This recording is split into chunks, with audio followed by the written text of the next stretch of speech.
Everyone, ಇವತ್ತು ಪಾಲಕ್ soup ಸಾರು ಹೇಗೆ ಮಾಡೋದು ಅಂತ ನಾನು ನಿಮಗೆ ತೋರಿಸ್ತಾ ಇದ್ದೀನಿ. ಸೊ ಇದು ಫಸ್ಟ್ ಪಾಲಕ್, ಸಬ್ಬಕ್ಕಿ ಮತ್ತೆ ಗಂಟು ಇವೆಲ್ಲ ಕಟ್ ಮಾಡಿ ಇಟ್ಕೊಂಡಿದ್ದೀನಿ ಆಲ್ರೆಡಿ. ನೋಡಿ ನೀವು ಹೇಗೆ ಕಟ್ ಮಾಡಿದ್ದೀನಿ ಅಂತ.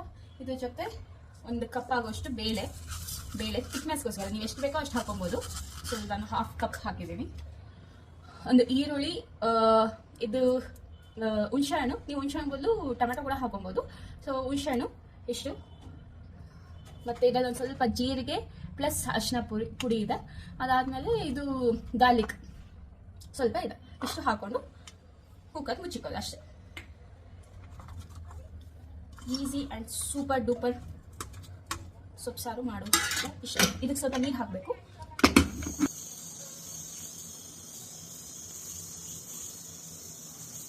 ಮೂರು ವಿಷಲ್ ಆಯಿತು ಕುಕ್ಕರ್ ಕೂಗಿಸಿ. ಸುಮ್ಮನೆ ಹೀಗೆ ಸ್ಮ್ಯಾಶ್ ಮಾಡಿಕೊಂಡು ಇದಕ್ಕೊಂದು ಒಗ್ಗರಣೆ ಕೊಟ್ಕೊಳ್ಳೋದು ಅಷ್ಟೇ. ಇದ್ರ ಜೊತೆ ನಾನು ಬೇಯಿಸಿರೋ ಕಾಳುಗಳಿದ್ದಾವೆ, ಇದೆಲ್ಲ ಬೇಯಿಸಿರೋ ಕಾಳು, ಅವರೆಕಾಳು ಹಾಕೊತಾನೆ ನಾನು. ಇದೊಂದು ಒಗ್ಗರಣೆ ಹಾಕೊಂಡಿದ್ದೀನಿ, ಒಗ್ಗರಣೆ ಕೊಟ್ಕೊಳ್ಳೋದು. ಇವಾಗ ಒಂದು ಸ್ವಲ್ಪ ಸಾಂಬಾರು ಪುಡಿ ಹಾಕಬೇಕು. ಸಾಂಬಾರು ಪುಡಿ ಇಷ್ಟು ಸಾಂಬಾರು ಪುಡಿ ತೊಗೊಂಡಿದ್ದೀನಿ. ಇಷ್ಟಕ್ಕೆ ಎಲ್ಲ ಮಿಕ್ಸ್ ಮಾಡಿ ಇನ್ನೊಂದು ಸ್ವಲ್ಪ ನೀರು ಹಾಕಿ ಕುದಿಸಿದ್ರೆ ಆಯ್ತು. ಸಾಂಬಾರು ರೆಡಿ ಅಷ್ಟೇ. ಇನ್ನು ರೆಡಿ ಟು ಈಟ್.